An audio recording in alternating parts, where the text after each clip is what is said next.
1장 1절에서 5절 다 같이 합독하시겠습니다. 시작. 재판관들이 다스릴 때에 그 땅에 기근이 들었더라.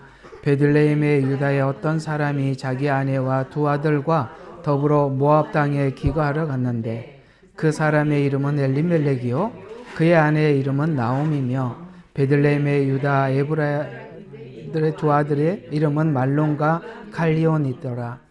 그들이 모압 땅으로 들어가 거기서 계속 거하더라.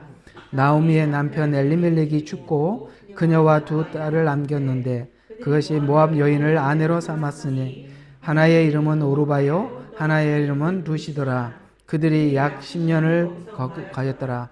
말론이 기아론이 둘 다 죽고 여인은 두 아들과 함께 그녀 남편 뒤에 남았더라. 아멘.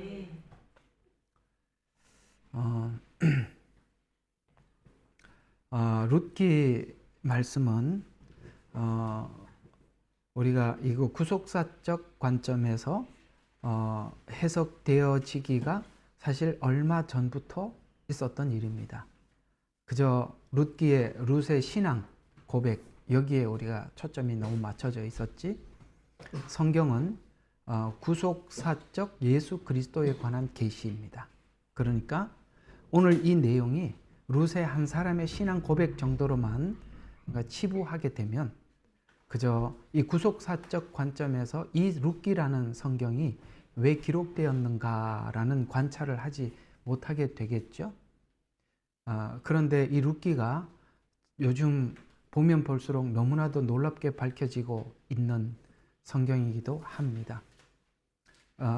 대체 신학이 룻기의 구속사적 해석을 하지 못하도록 가려놨던 것이죠.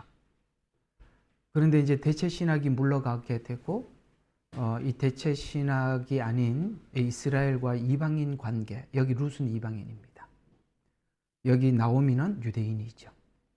이 둘의 관계를 로마서 9장부터 11장까지 설명을 한 것과 이것을 역사적 사실로 기록한 것은 룻기고 신학적으로 정리한 것은 로마서 9장부터 11장에 있는 이야기입니다. 그래서 9장 11장이 열리자 룻기가 이게 같은 짝이구나, 같은 의미를 전달해주고 있구나 이렇게 알게 되는 바람에 룻기가 너무나도 신비로운 책이라는 것을 알게 됩니다. 왜 이렇게 우리가 이 룻기가 깊은 의미를 담아서 우리에게 어떤 내용을 전달하려고 하는지는 오늘 들어보면 꽤나 놀랄 메시지가 여기 들어있다는 것을 우리가 보게 될 것입니다. 그래서 이게 이 마지막 종말이 되어서 평상시에는 잘 안 열렸던 성경책, 예를 들어서 룻기나 아가서, 여기는 왜 옛날에는 이 성경들을 그다지 깊게 보려고 하지 않았느냐면은 여기에 하나님이라는 말이 한마디도 없다는 거예요. 아가서도 그렇습니다. 그러다 보니까 이거는 어떤 논외의 책인가라고 생각하겠지만 놀랍게도 유대인들은 절기 때 함께 읽었던 성경 중에 이 룻기, 아가서 이런 것들은 그들이 절기 때 함께 했던 성경이기도 합니다. 절기 때 불렀다는 것은 굉장히 중요한 의미를 가지고 있는 것이겠죠.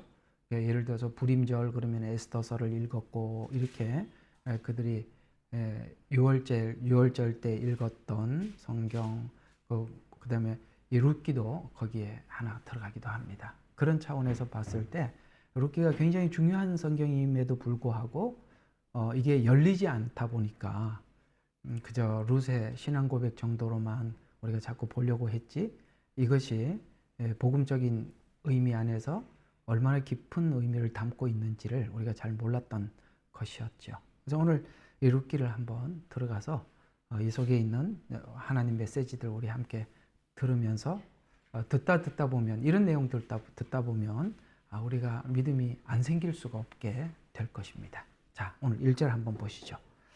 자, 재판관들이 다스릴 때에 킹제임스만 이렇게 재판관이라고 이야기를 하지 다른 책들은 다 사사라고 이야기를 합니다.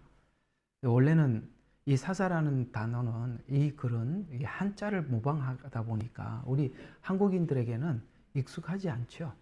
우리는 재판관 이렇게 하는 게 훨씬 우리에게 익숙한 이야기죠. 사사라는 말은 우리가 잘 쓰지 않는 말이다 보니까 이런 단어들이 우리에게 좀 와닿지 않았던 이야기입니다. 근데 오늘 여기에 이야기 자체가 재판관들이 다스렸을 때라는 이런 말로 시작을 하고 있고, 그리고요 참 이상하게 이 재판 룻기를 보면 우연히 이런 말들이 참 많이 나와요.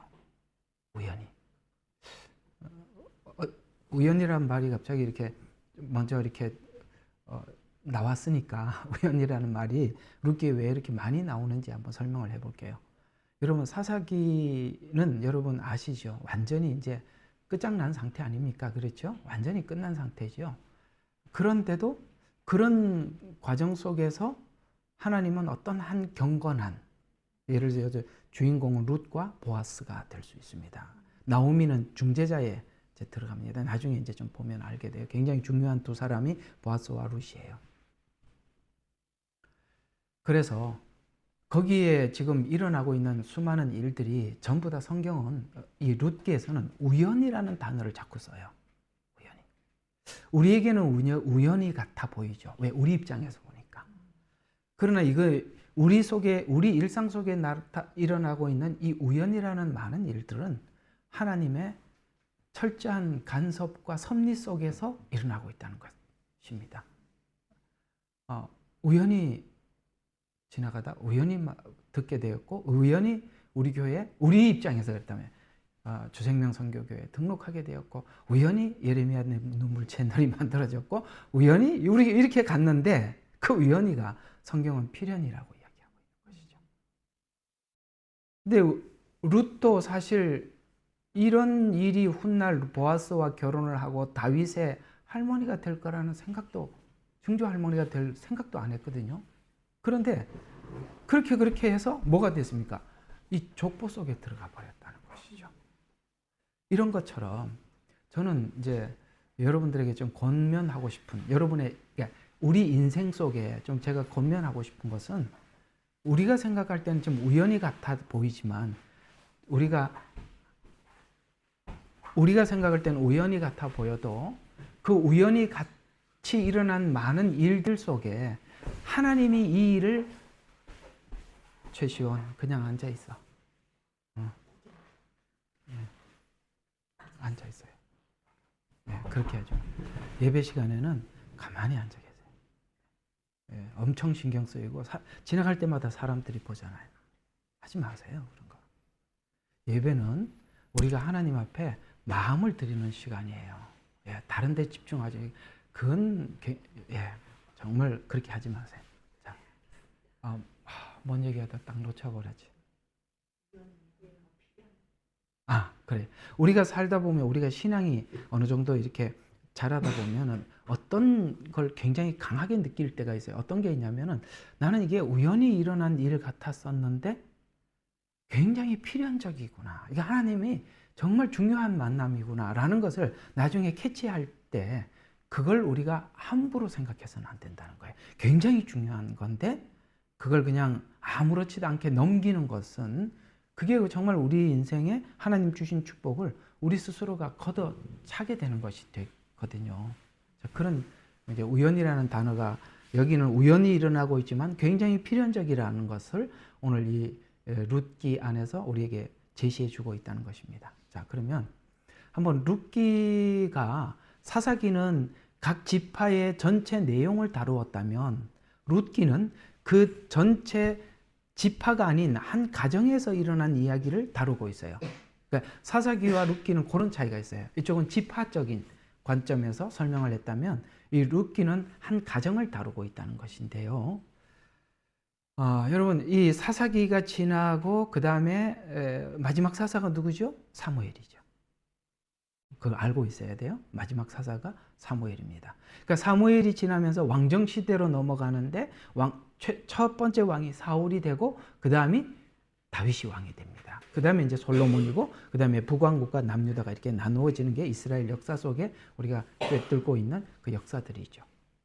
근데 중요한 것은 이것이 사사기에 있고 그 다음에 조금 있으면은 다윗 왕이 등장하기 위해서 오늘 룻기 끝이 이렇게 끝이 난다는 거 한번 잠깐 보세요. 이게 족보를 이야기합니다. 이제 룻이 보아스를 만나서 이제 나오미 가정, 그러니까 엘리멜렉이죠. 그 가정에 그 씨를 계속 이어서 17절에 보면은 4장 17절 나오미에게 아들이 태어났다. 여러분, 룻이 자녀를 낳았는데 성경은 나오미에게 아들이 태어났다. 이렇게 끝이 나요. 그건 뭡니까? 이 가정이 대가 끊어지지 않았다. 이어졌다. 이렇게 이야기를 하면서 나오미에게 아들을 태어났다 하며 그 이름이 오벳이라고 불렀다. 그가 다윗의 아버지인 누구더라? 이새더라. 이새 다음이 다윗이죠. 그러니까 지금 룻기는 뭘 연결시키고 싶은 거예요? 다윗과 연결시키고 싶은 거예요. 이게 룻기가 중요한 부분이 이 부분입니다. 그러면 구속사적 관점에서 보면 이 룻기는 어떤 걸 이야기하느냐면 이제 좀 이따 설명해 들어가겠습니다만 이스라엘 백성들이 AD 70년에 나라를 잃고 떠나간 상태에서 1948년에 다시 모압 땅에 내려갔다가 베들레헴으로 올라오듯이 이스라엘의 회복을 예언하고 있는 것입니다.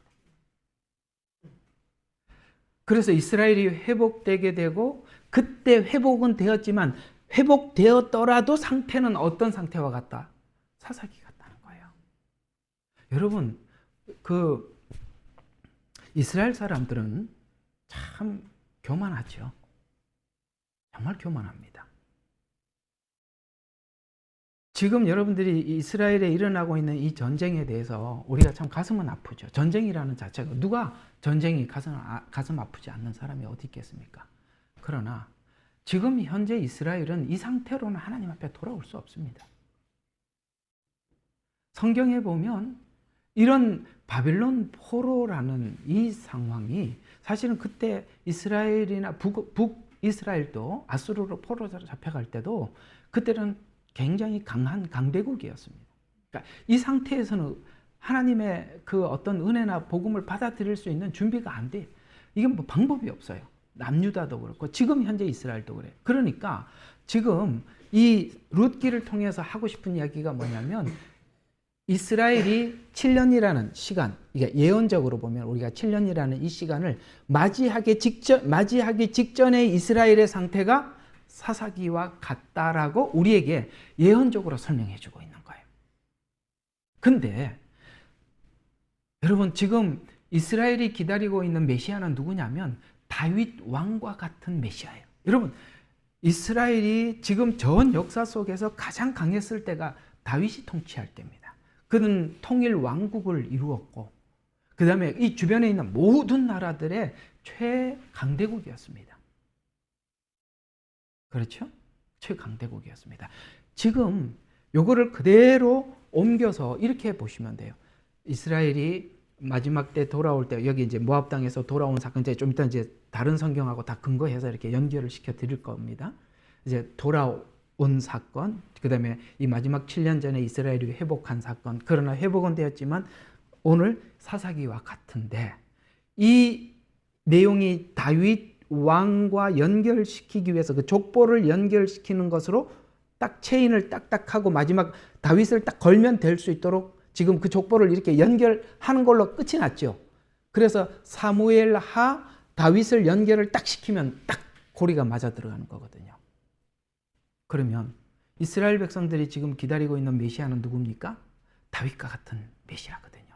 그것이 바로 천년 왕국 때 온 세상을 다스릴 예루살렘을 상징하는 것입니다. 그 사이에 뭐가 있어요? 룻기가 있어요.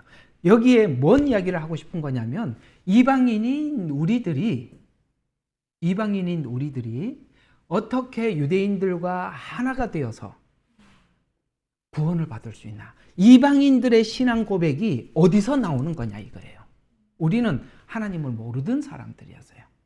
우리의 신앙 고백은 나오미가 모압 땅에 가서 룻이라는 한 여인을 데리고 오는 과정 속에서 배운 거예요. 룻은. 룻. 이 두 사람은 이렇게까지 헷갈릴 수가 있나? 네. 룻. 주여. 저는 한번 뭐가 잘못 입력이 되면 해결이 안 돼요. 어쨌든 그래요.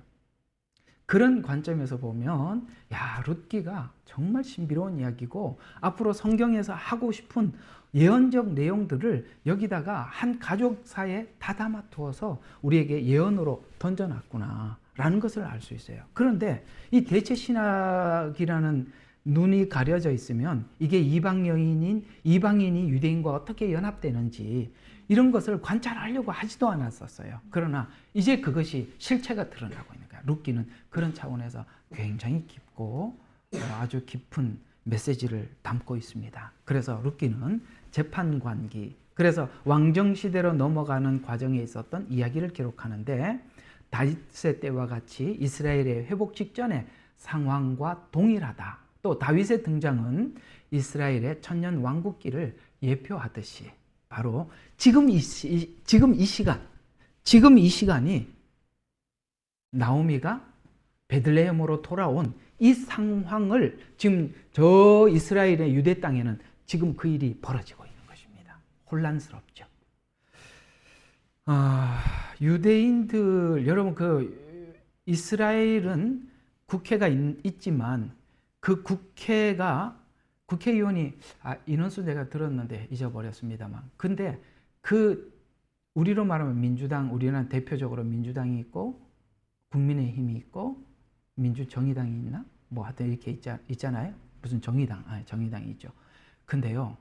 거기는요. 그 당이요. 굉장히 많아요. 우리 성진이 그런 거 좀 알지? 잘 몰라요. 이스라엘 국회에 당들이 굉장히 많습니다. 그리고 둘만 만나도 그렇죠. 악유하죠. 그러니까 일치를 보지 못해요. 그만큼 사람들이 자기 개성도 강하고 일치감을 갖지를 못해요. 오늘 사사시대 때 자기 소견에 옳은 대로 행하는 거예요. 똑같은 거예요. 지금 이스라엘 분위기나 요 사사기 분위기나 똑같다 이 말이에요. 그래서 이제 다윗이라는 한 왕이 등장함으로써 요건 이제 이스라엘 백성들 관점에서 볼 때는 그들이 기다리던 메시아 곧 예수 그리스도죠. 그의 등장으로 인해서 다윗의 시간에 그 영광과 회복을 천년 왕국 시간에 이스라엘은 누리게 될 것입니다. 그러니까 이 과정 안에 있었던 일들이 바로 이방인의 때라는 차원에서 오늘 룻이 등장하는 것입니다. 이제 이렇게 좀 고리가 채워지세요? 많이 들었던 이야기. 대체신학이 뭔지 알고 이미 이렇게 기본적인 지식이 있었던 분들은 오늘 이 이야기가 쉽게 와 닿을 겁니다. 그러면 그 다음에 사사시대 때, 그 다음에 그 땅에 뭐가 있었다? 기근이 들었더라. 이렇게 이야기를 합니다. 자, 이들이 믿는 믿음은 뭐냐? 그 남편의 이름이 뭐였죠? 엘리멜렉이죠. 이게 무슨 뜻이냐면 하나님은 나의 왕이십니다. 이런 뜻이거든요. 근데 그 땅에 기근이 들었다라는 그들이 갖고 있었던 그 믿음이 지금 하나님은 왕인데 어떤 왕으로 생각을 하고 있냐면은 다윗과 같은 그런 왕으로 지금도 기대하고 있죠. 그러나 예수님께서는 왕은 왕이시지만 초림 때 예루살렘 성을 입성하실 때 나귀를 타고 들어가셨죠. 재림 때는 주님께서는 진정한 왕으로 오실 겁니다. 그러나 초림 때는 낮고 겸손한 정말 나귀를 타고 입성하셨던 거거든요. 그런데 이들이 모압 땅으로 내려가서 점점 이 땅에 기근이 들어요. 여러분, 구약 하나만 가지고는 절대 해결될 수 없다는 거 아시죠? 그들은요, 가지고 있는 이 복음이 점점 쪼그라들어서 이제는 그야말로 베들레헴에 기근이 드는 거예요. 성경에 보면 이 유대인들을 이야기할 때 씨 뿌리는 비유에서 그 유대인들을 사실 그건 하여튼 그래. 유대인들을 비유하면서 뭐라고 하냐. 그들은 있는 것까지도 뺏긴다고 했거든요. 구약만 가지고 있으면 뭡니까? 구약의 예언을 성취한 예수님을 보지를 못했는데. 그러니 그들이 지금 하나님은 왕이시다라고 믿는 믿음은 가지고 있었지만 그 왕이 오셔서 우리는 그 둘 다 보지요. 구약과 신약. 그 둘 다 봤을 때 우리는 예수님이 진정한 메시아고 훗날 왕으로 오신다는 우리가 다 알고 있어요. 그러나 그들은 그들의 구원자인 예수님을 보지 못했다는 거예요. 그러니 구약이 가지고 있었던 그 믿음조차도 베들레헴에는 기근이 들 수밖에 없는 거예요. 그래서 어디로 갔죠? 모압 땅으로 내려갔습니다. 자, 기근이 들었다. 이 이야기 한번 좀 해볼 필요가 있어요. 마태복음 13장으로 가봅시다. 기근이 들었다. 여러분 성경 읽다 이 말 읽다가 또 읽고 쭉 지나가다 한 번 더 읽고 또 이 무슨 말이야 또 읽고 또 이렇게 해본 적이 있었을 거예요. 한번 다 눈 크게 뜨고 한번 봐봐요. 되게 이상한 말이 하나 있거든요. 13장 13절에서 14절. 그러므로 내가 그들에게 비유로 말하노니 이는 그들이 보아도 보지 못하고 들어도 듣지 못하며 깨닫지도 못함이라. 여기 말하는 그들은 물론 우리가 설교할 때 우리라고 얘기해도 좋아요. 그러나 여기 지금 이 예수님의 말씀을 들으러 온 사람들은 이방인들은 아무도 없습니다. 1차적인 해석을 선명하게 하셔야 되는 거예요. 이걸 여러분도 우리가 설교할 때 우리는 돌짝밭입니다. 좋아요. 그게 틀렸다는 이야기 아니에요. 그러나 원래 지금 우리가 대체 신학이 아닌 원래 해석으로 보자는 거예요. 그러면 이 사람 누구죠? 비유로 말하노니 그들은 보아도 보지 못하고 들어도 듣지 못하고. 우리는 자꾸 비유니까 이렇게 말을 하는데 뒤에 이상한 말이 나와요. 이사야 말씀을 그대로 인용을 합니다. 자, 봐요. 또 이사야의 예언이 그들에게 이루어졌으니, 여기 말하는 그들은 전부 다 유대인들이 지금 말씀을 듣고 있는, 씨 뿌리는 비유를 듣고 있는 그들입니다. 말하기를 너희는 듣기는 들어도 깨닫지 못할 것이요 또 보기는 보아도 알지 못하리라. 15절이 이제 여기까지는 내가 이해가 가는데 15절이 너무 황당한 말이죠. 이 백성이 마음이 무뎌져서 그들의 귀는 듣는 데는 둔하고 눈은 감겨졌으니 이는 그들이 어느 때라도 눈으로 보지 못하고 귀로는 듣지 못하며 마음으로 깨닫지 못하고 그 다음에 회심하지도 못하게 되어 나는 그들을 치유하지 못하게 하려함이라는 이 단어가, 여러분 혹시 읽다가 하려함이라는 말 또 읽고 해보지 않았어요? 하려함이라. 여러분 하나님이 이런 분이세요? 말씀은 해놓고 듣지도 눈도 감기게 해놓고 눈도 감기게 해놓고 귀도 닫게 해놓고, 아니 지금 이건 이 사람들이 안 열리는 게 이 사람들의 문제라고 이야기를 하고 있나요? 아니면 이사야 말씀을 그대로 인용을 하면서 하려함이라는 어떤 하나님의 의도가 담겨 있다라는 이런 말로 얘기가 풀어가고 있지 않나요?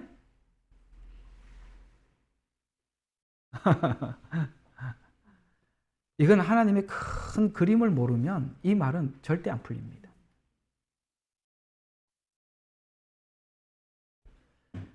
왜 이들은 이렇게 보지 못하느냐면 유대인들이 마음이 무뎌져서 듣는 데는 둔하고 눈이 감겨졌어요. 왜 마음이 둔해졌죠? 여러분 이들은 지금 율법을 받고 있고 성전을 받고 있고 하나님 앞에 약속도 있어요. 이게 지금 로마서 9장부터 11장하고 아주 긴밀히 연결이 되어 있습니다. 룻기서는. 그런데 그들은 이 세 개만 있으면 전부가 완전하다고 생각했던 거예요. 그러니까 율법을 지켜서 구원을 받는다는 것과 믿어서 구원을 받는다는, 이 사람들은 율법을 지키고 있다고 생각을 하고 있고 율법을 지킬 수 있다고 생각할 뿐만 아니라 그들은 하나님의 약속이고 자기들은 아브라함의 후손이라는 여러 가지 근거들을 굳게 붙잡고 있기 때문에 아니다, 오직 은혜로 자비로 믿음으로 구원을 받는다는 말을 들을 수가 없는 것을 마음이 무뎌졌다, 이렇게 표현하고 있는 것입니다. 마음이 무뎌져서 메시아가 왔는데 보지 못해요. 지금 복음을 전하는데 듣지 못하고 있는 거예요. 왜냐하면 11절에 허락되지 않았기 때문이에요. 11절 봐요. 주께서 그들에게 대답하여 말씀하시기를 이는 천국의 신비들이 너희에게는 알도록 허락되었으나 그들에게는 허락되지 않았다라고 말하는 그들은 지금 여기 이사야 예언을 그대로 인용하는 걸 봐서 유대인들이라 이 말이에요. 씨 뿌리는 비유를 여러분이 설교한 대로 들은 거 틀린 거는 아니나 지금 구속사적 관점에서는 그 이야기를 하고 있다 이 말이에요. 왜 그들은 이렇게 완고하게 듣지 못하고 마음이 이렇게 눈과 귀가 닫혀 있을까? 로마서 11장에 그 대답을 해주고 있습니다. 로마서 11장으로 가보죠.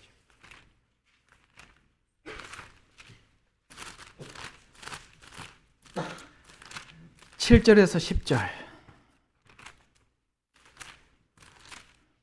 아마 제가 이 설교 마치고 나면 엄청 많이 궁금해서 자꾸 질문할 텐데 질문하지 말고 제가 가르쳐 준 거하고 성경이나 찾아가고 기도하면서 좀 열심히 하세요. 이거는 많이 기도하고 많이 연구하고 그래야 여러분들이 확신하게 될 것입니다. 이게 쉽게 그냥 이해가 될 만큼 쉬운 이야기는 아니라서 그런 거니까 여러분 많이 애써 보시기를 바랍니다. 자, 계속 7절부터 10절을 11장 7절에서 10절 제가 봉독하겠습니다. 그러면 무엇이냐? 이스라엘이 구하는 그것은 얻지 못하고 오히려 선택된 자들이 그것을 얻었으며 그 나머지는 오늘까지 완고해졌느니라. 완고해졌대요. 그러면 지금 이 오늘까지라고 말하고 있는 이 바울이 오늘까지는 예수님 부활하고 승천하고 난 이후예요. 그렇죠? 근데 지금까지 언제까지 완고하느냐? 자, 기록된 바와 같이 또 구약을 또 성경을 그대로 인용하지요. 자, 하나님께서 아까 하려 함이라라고 했던 말이 누가 그렇게 했다고요? 하나님께서. 그들에게 뭘 줬어요? 혼미한 영과 보지 못할 눈과 듣지 못할 귀를 주셨다고 이렇게 말하고 있어요. 그러니까 지금 이게 뭐죠? 어떤 의도 아래서 귀가 눈이 닫혀 있다는 이야기가 되는 거잖아요. 그러면서 또 다윗이 말하기를 그들의 식탁이 그들에게 올무와 덫과 거치는 것과 보응이 되자. 이거는 기록된 바와 같이라는 이 내용은 8절은 어떤 다른 성경, 그 다음에 9절에 있는 이야기는 다윗이, 그러니까 둘 다 같은 말이라고 이 성경도 인용을 하고 다윗의 말도 인용을 하고 있는 거죠. 그래서 그들의 식탁에서 올무와 덫과 거치는 것과 보응이 되게 하시고 그들의 눈이 어두워져서 보지 못하게 하시고 그들의 등이 항상 굽어지게 하옵소서 하였느니라 라고 이렇게 했다라고 이야기를 하고 있습니다. 자, 그러면 어떤 부분에 이들이 이렇게 완고하냐 이 말이에요. 어떤 부분에서 이렇게 완고하냐? 여러분 어떤 부분인 것 같아요? 6절입니다. 여기에서 완고하다는 거예요. 6절 봐요. 은혜로 된 것이면 더 이상 행위가 아니니. 지금 이 사람들은 뭘 고집하고 있어요? 행위로 할 수 있다라고 얘기를 하고 있는 거예요. 그러니까 하나님이 행위로 안 되고 은혜로 된다라고 하는데 아닙니다. 행위로 할 수 있습니다라는 이 주장 때문에 이 고집을 놓지 않는다 이 말이에요. 그러니까 은혜로 된 것이면 더 이상 행위가 아니니 그렇지 아니하면 은혜가 더 이상 은혜가 아니니라. 그러나 행위로 된 것이면 그것은 더 이상 은혜가 아니니. 맞죠? 행위 아니면 은혜 둘 다 같이 잡을 수는 없다는 거예요. 이거 아니면 저건데 이 사람들은 끝까지 율법이라는 행위를 붙잡고 있으니까 은혜를 붙잡지를 못하는 거예요. 여기에 눈이 가려졌다는 거예요. 대속이라는 것에 죄를 대속하는 이런 복음에 대해서 눈이 가려져 있다. 그것은 더 이상 은혜가 아니니 그렇지 않으면 행위는 더 이상 행위가 아니니라 라는 부분에서 그들이 닫혀 있어서 완고해져 있다. 이렇게 말씀하고 있는 것입니다. 그래서 사실 이스라엘에서 이렇게 복음을 전도하다가 한 영혼이라도 이 복음을 듣고 반응을 해주는 거에 대해서 이방 선교사들이 너무나도 감사하게 생각하는 거예요.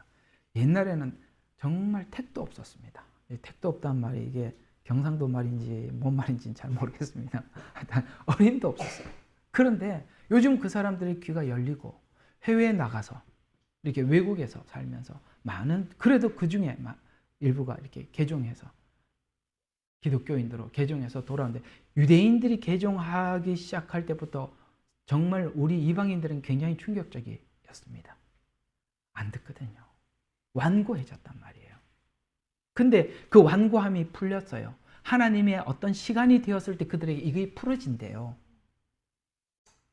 의도적이었다는 것이지 라고 우리는 이해할 수 있어요. 언제까지 이렇게 그들이 완고해질까요? 25절입니다. 11장 25절. 자, 형제들아 너희가 스스로 지혜 있는 채 하지 않게 하기 위하여 이 신비를 너희가 이게 참 신비로운 거였대요. 그러니까 신비를 모르기를 원치 아니하노니 이는 언제까지요? 이방인들의 충만함이 차기까지 이스라엘의 일부가 완고하게 된 것이라. 언제까지 충만해질 때까지. 이게 하나님의 신비라는 거예요. 이게 하나님의 신비라는 거예요. 그런데 우리는 이 7년이라는 시간은 유대인들이 이해하는 만큼 우리는 7년을 몰라요. 왜냐하면 구약의 예언 대부분이 7년하고도 후 3년 반에 초점이 맞춰져 있고, 특별히 구약의 예언은 그날 모든 것이 눈에 확 열리고 이스라엘 전체가 눈에 확 열리는 날이 오는데 그게 아마겟돈 전쟁이거든요.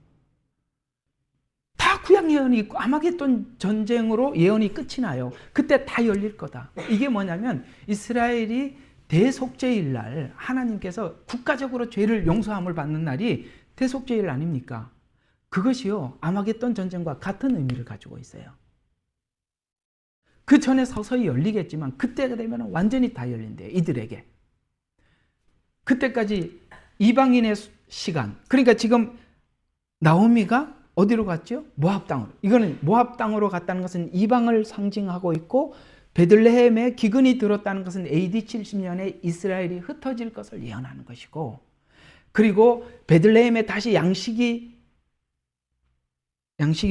돌아왔다 그랬나 찾다 그랬나 하여튼 양식을 얻었다고 하니까 뭐 그런 얘기 소식을 이방 땅에서 들었어요. 예, 풍년이 들었다는 얘기를 모압 땅에서 듣고 올라왔어요. 그때 이방인인 룻이 함께 오게 되고 보아스와 결혼하게 되죠. 이건 다 상징적 의미를 가지고 있는 것입니다. 그래서 이스라엘이 완고하게 된 것, 그 다음에 온 세상으로 흩어진 것, 이것은 다 누구를 위해서 그랬다? 이방인들이 돌아오게 하기 위한 하나님의 신비였다. 이렇게 바울은 9장부터 11장까지 이렇게 소개해주고 있는 거예요. 그래서 룻이 접붙여질 수 있었다. 이런 얘기를 하는 겁니다. 그래서 이스라엘의 충만한 수가 차기까지. 그러면 왜 유대인들은 어떤 눈이 감겼으며 재림 직전까지 완고했을까? 11장 11절에서 12절을 보면, 그러면 내가 말하노니 그들의 실족함으로 넘어졌느냐? 지금 모압 땅 내려갔어요. 근데 실족함으로 넘어졌느냐? 결코 그럴 수 없느니라. 도리어 그들의 실족으로 구원이 이방인에게 이르렀으니 이는 그들로 뭐 하라고? 시기 나게 하려 함이라. 시기. 어떤 시기일까요? 여러분, 유대인들은 오늘 교회 성도들이 하나님을 섬기는 이 마음과 상태를 보고 그들은 시기를 느낄 수밖에 없을 것입니다. 그들은 그저 율법을 마음에도 없어도 억지로 지키게 되지만, 근데 이상하게 그들은 율법보다, 모세오경에 있는 율법보다 오리를 가자 그러면 율법도 오리까지는 가주는데 우리는 심리를 동행해 주죠. 그렇죠. 한 대를 때리면 성경은 한 대만 때려줘라 라는데, 한 대를 맞으면 더 때리라 이렇게 얘기하는 거예요. 그러니까 이들이 하나님의 말씀을 대하는 태도에서 너무 다른 거예요. 그래서 시기 나게까지 하려 함이라. 아시겠습니까? 그래서 시기 나게 하려 함이라. 그들의 실족함이, 자, 하나님이 이스라엘을 일부러 이렇게 실족하게 했대요. 그래서 그들의 실족함이, 그 실족함 때문에 세상에 부요함이 됐대. 흩어졌으니까. 근데 저는 이번에 이 이스라엘 전쟁을 자꾸 전쟁의 불쌍함으로 보자. 하나님의 큰 그림 속에서 좀 보자고요. 사람이 죽는 거는 이래 죽든 저래 죽든 죽어.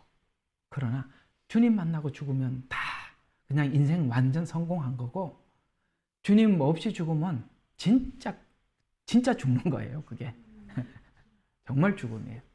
근데 여러분, 이번에 이 이스라엘 전쟁 때문에 온 세계가 하나님께 집중하고 있다는 거 아십니까? 또 하나는 그렇게 성도들이요, 설교도 그렇게 잘, 요즘은 이게 대체 신학이 확 벗겨지고 있습니다. 이 전쟁 때문에.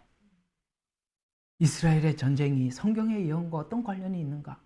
이제는 이 대체 신학이 벗겨진 목사님들이 막 외치기 시작하니까 사람들이 거기 조회수가 옛날에는 잘 듣지도 않았던 게 막 2배, 3배씩 막 듣기 시작하는 거예요. 아, 나도 뭐 이스라엘에 올렸더니 막 이렇게 많이 듣더라고요. 왜요? 지금요, 하나님께서는 이방인이나 유대인 전체에게 이스라엘을 통해서 하나님의 예언이 이렇게 성취되고 있다라는 것을 가르쳐 주고 있는데, 특별히 마지막 때 하나님께서 그 이스라엘 주변 나라들을 심판이 주르륵 나와요. 앞으로 에스겔서 하면서 계속 나올 거예요. 지금 하나님이 그걸 하고 있는 것입니다. 뭐 세상이 뭐 이스라엘을 보고 저기 뭐죠? 지금 그 누명을 씌워서 무슨 병원에다가 다 소용없습니다. 모든 것은 하나님 뜻대로 가는 거예요. 세상이 뭐 거짓말을 하고 뭘 조작을 해도 소용없어요. 결국 하나님 예언대로 성취되는 겁니다. 예, 우리는 성경을 보고 세상을 보는 것이지, 요대로 되느냐, 요대로 돼 가고 있구나라는 것을 우리가 확인하는데 세상 돌아가는 걸 우리가 볼 뿐이지. 그리고 이스라엘은 정말, 여러분, 세계에서 가장 큰 동성애 축제가, 여러분, 텔아비브 그 이스라엘에서, 호주에도 우리 뭐죠? 마디그라. 야, 그런 게, 이거 뭐 한국도 그렇지만은 정말 세계에서 가장 큰 동성애 축제가 그야말로 하나님을 섬기는 이스라엘에서 있다는 것이 우리가 정말 받아들일 수 없을 만큼 참 이상하지 않아요? 그렇죠. 그런데 그들에게 이런 상황을 통해서 이 이스라엘이 그 정말 이게 도덕적으로, 영적으로 이렇게 완전히 타락되어 있는 그들이 초긴장 상태로 하나님 앞에 돌아올 수밖에 없도록 하나님은 지금 온 인류에게 메시지를 보내고 있는 것이에요. 대체적으로 이스라엘이 전체가 타락했을 때 하나님이 이 전쟁이라는 방법을 통해서 전쟁, 기근, 전염병, 이것은 세트로 따라다니는 거거든요. 구약에 보면 그런 걸 통해서 그렇게 하셨습니다. 그래서 그러게 12절에 있는 말씀처럼 이방인의 그들의 실족함이 세상의 부요함이 되고 그들의 쇠퇴가 이방인의 부요함이 되었더라면 하물며 그들의 충만함은 어떠하리요? 여러분, 이 말을 그들이 이제 충만하게 돌아왔어요. 그 충만함은 어떠하리요? 라는 말이 요한계시록의 어떤 부분을 생각하게 합니까? 14만 4천이 돌아오고 흰옷 입은 수많은 무리들이 돌아온 사건을 오늘 여기에 그들이 충만해졌을 때, 14만 4천은 충만수거든요. 충만하게 돌아오는 이야기인데, 그들이 충만하게 돌아왔을 때 과연 이방인들은 어떠하겠느냐? 라는 질문을 이렇게 던지는 것입니다. 어때요? 7년이 환란이에요? 추수기예요? 여러분, 분명히 추수기예요. 엄청난 추수가 있을 것입니다. 그래서 이 본문과 연결시켜서 다시 한번 정리를 해보면, 기근이 들어서 모압 땅으로 내려갔다는 말은 AD 70년에 이스라엘이 흩어진 사건, 그것을 우리가 의미한다라고 이렇게 연결을 시킬 수가 있습니다. 흩어졌다가 이제 그들이 돌아옵니다. 2절과 3절이 모압 땅에 계속 거하다가 남편 두 아들이 모두 다 죽음을 경험하게 되죠. 역사 속에 지금 남편인 엘리멜렉과 말론과 기련, 옛날 성경으로 내가 이름을 이해하고 있는데 이 킹제임스가 이름이 좀 어색하게 나와서 기름이 안 외워지는데, 어쨌든 그 씨앗이 다 죽었잖아요. 그죠? 남편도 죽고 아들도 죽었으니까 씨가 다 죽었습니다. 그런데요, 지금 이건 뭘 이야기하느냐면 이스라엘 백성들이 마치 죽은 자같이 되었다라는 뜻을 이야기를 하는 것입니다. 죽은 자같이. 그 죽은 자가 어느 정도까지 죽은 자냐? 에스겔서 37장입니다. 에스겔서 37장. 우리 이제 에스겔서 하면서 37장 지나갈 거예요. 그러나 그 37장 이야기가 무슨 이야기인지 한번 여기서 미리 정돈을 해보면, 우리가 이 에스겔서 37장은 설교 시간에 아마 여러 번 들었던 경험들이 있었을 것입니다. 자, 1절과 6절의 이야기가 바로 이 이야기입니다. 죽은 것 같이, 죽었다. 죽은 것 같이 되었습니다. 자, 그래서 37절 1절 보세요. 주의 손이 내게 임하시어 주의 영으로 나를 데리고 가서 뼈로 가득 찬 골짜기 가운데서 나를 세우시고 나를 그 사면에 지나가게 하셨는데, 보라, 그 열린 골짜기에서 심이 많은 뼈들이 있더라. 그 뼈들이 심이 말랐더라. 이게 무슨 말이야? 이스라엘 백성들이 완전히 전 세계에 흩어져서 도저히 회생불능 이 상태를 이야기하는 것입니다. 그래서 드라이까지 됐다며, 말랐어. 여러분, 뼈가 말랐으니까 이거는 뭐 뼈 오래되면 뼈가 말랐잖아요. 그러니까 도저히 불가능한 상태예요. 그런데 이제 3절에 보면 주께서 내게 말씀하시기를, 인자야, 여기 인자는 에스겔을 이야기하는 겁니다.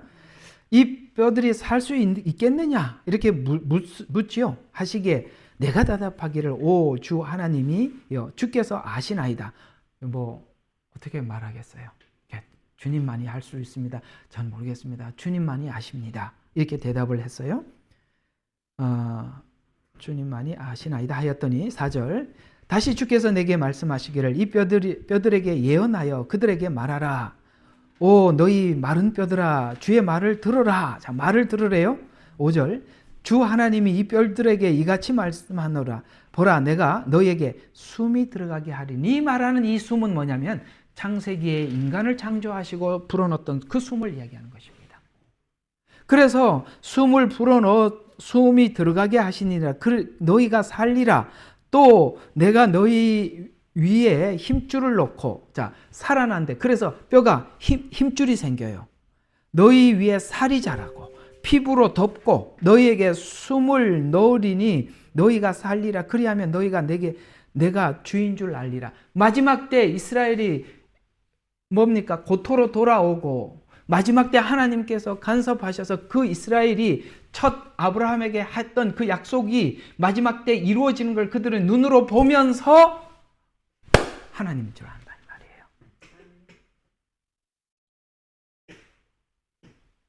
그래서 영이 들어가면 살리라. 자, 할 얘기가 많은데 요거 영이 들어가면 살리라는 요게 굉장히 중요한 주제거든요. 자, 그러면 한번 다시 이제 저를 쳐다보세요. 자, 예수님은 유대 땅에 오셨습니다. 그렇죠. 그들에게 복음을 외쳤습니다. 대부분의 유대인들은 예수님을 거부하고 배척을 했어요. 그리고 예수님께서 부활하고 승천하고 난 이후에 성령을 보내준다고 약속하셨고, 초대교회 사도행전 2장에 성령이 강림하시게 됩니다. 그러자 이방인들이 하나님 앞에 돌아오지요. 그렇죠. 그런데 그 초대교회에 예루살렘에 많은 유대인들이 돌아왔지만 예루살렘에 큰 핍박이 있었어요. 그래서 또 그들이 흩어지게 되었죠. 그래서 빌립보 교회, 골로새 교회, 고린도 교회, 여기 뒤에 나오는 이 교회들이 흩어진 유대인들과의 만남 속에서 이렇게 바울이 그들을 만나서 또 교회를 세우고 그렇게 했었던 거예요. 일부 율법주의자들도 그 해방하는, 그들은 유대교 사람들이었고요. 아시겠죠? 그렇게 했었어요.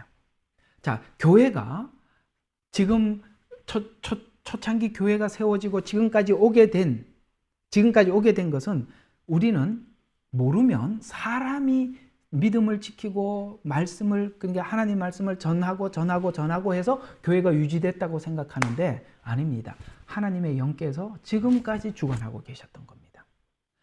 성령님께서 주관하셨기 때문에 그 말씀을 전하는 자, 듣는 자, 그 사이에 성령님께서 전하게 하시고 성령 안에서 받아들이고 그리스도인들이 생기고 이렇게 하고 쭉 온 거거든요. 교회는 하나님의 영이 없으면 죽은 교회예요. 그런데 이방인이 그 영을 받아서 그 하나님의 영 안에서 하나님의 성령을 받고, 아까 하나님의 성령을 받은 사람들의 신앙생활을 사도행전 2장에 이렇게 살았다라고 그 삶을 쭉 설명을 했죠. 율법에는 가난한 사람에게 나누어 주고 뭐 어떻게 하고 이렇게 법으로 정해져 있지만 놀랍게도 하나님의 영을 받은 사람들은 그 율법을 어떻게 지키느냐면 자기들이 자발적으로 팔아서 사람들에게 가난한 사람들을 나누어 주는 거예요. 그들에게는 율법 자체가 의미가 별로 없어요. 그렇잖아요. 율법 자체가 별로 의미가 없어요. 그러니까 하나님의 영을 받은 사람들이 시간을 어떻게 사용하는지, 이웃을 어떻게 대하는지, 물질을 어떻게 사용하는지 이렇게 바뀔 수밖에 없다. 그렇게 바뀔 수밖에 없더라. 이걸 설명을 하는 거예요. 유대교는 성경은 있지만 뭐가 없어요? 하나님의 영이 없는 거예요. 이걸 누가 전해주느냐면 이방 교회가 전해주는 거예요. 이 비밀이에요. 바로 이게 굉장히 중요한 비밀이에요. 그래서 이 영이 이스라엘에게 들어가자 그야말로 드라이된 마른 뼈가 살아나는 거예요. 하나님의 영. 우리 또한 세상 가운데 살다가 그런 상태에 있다가 하나님의 영이 우리 가운데 들어와서 하나님 말씀 깨닫게 하고 우리가 이렇게 하나님 앞에 돌아와서 우리가 신앙 고백을 하고 있는 것처럼 저들에게도 하나님의 영이 들어가면 여러분 12사도가 어떻게 바뀐지 봤죠? 그들은 구약밖에 몰랐던 사람들이에요. 그리고 예수님 그 십자가의 죽음에 대해서 그들이 인지도 못했던 사람들이에요. 예수님 잡혀 죽으실 때 다 도망갔던 사람들이에요. 그런데 하나님의 영이 들어가니까 어떻게 달라졌습니까? 상상할 수 없는 사람으로 바뀌어진 거예요. 유대인들이요. 유대인들의 변화의 샘플은 사도들입니다. 그렇게 바뀌어요. 그래서 스가랴서에 보면은 마지막 때 그들이 약한 자가 다윗 같겠고 이렇게 말씀하고 있는 것입니다. 대단합니다. 우리가 바뀌는 거는 이유가 없어요. 이들은요 하나님 말씀 지키고 하나님 때문에 받은 지금까지 서름이 말로 못하는 거예요. 그리고 하나님의 영이 딱 들어오고 난 뒤에 그들은 아무 두려움이 없어지는 거예요. 항상 우리가 이런 생각을 해요. 야, 마지막 때 그 어려운 환난을 어떻게 견디나 생각하지만 하나님의 영이 우리 속에 함께 할 때 스데반이 순교를 당할 때 하늘을 쳐다보고 있어요. 딴 사람들도 하늘을 쳐다보고 있지만 지금 스데반이 보고 있는 하늘의 우편 보좌에 앉은 예수님을 지금 보고 계시잖아요. 스데반 집사님이. 다른 분들은 같은 지점을 봐도 안 보이잖아요. 하나님의 영이 임했을 때 우리는 얼마나 달라질 수 있는지, 얼마나 용감할 수 있는지 우리에게 말씀해 주고 있는 것입니다. 그렇게 오늘 이야기를 하려고 하는 핵심은 뭐냐면 마지막 때 이 교회가 다시 이 유대인들에게 예수님을 영접하고 구주로 영접함으로 인해서 성령이 그들 가운데 임함을 우리가 되돌려주는 그런 부르심이 오늘 이방 교회에게 있다는 것입니다. 룻기 어차피 시작했으니까 나중에 이렇게 계속 목장 모임을 통해서 이제 오늘은 조금 객관적으로 이 룻기라는 것이 사사기를 넘어서 지금 다윗과 이렇게 연결을 시키기 위해서 족보 이야기로 그렇게 끝이 나는구나. 이상하게 룻이 아들을 낳았는데, 그죠? 룻이 아들을 낳았는데 나오미가 낳았다라고 이야기를 함으로써 죽은 나오미와 같은, 나오미는 여자잖아요. 씨가 없잖아요. 그렇죠. 근데 여러분 재밌는 게 있어요. 보아스가 혹시 누군지 아십니까?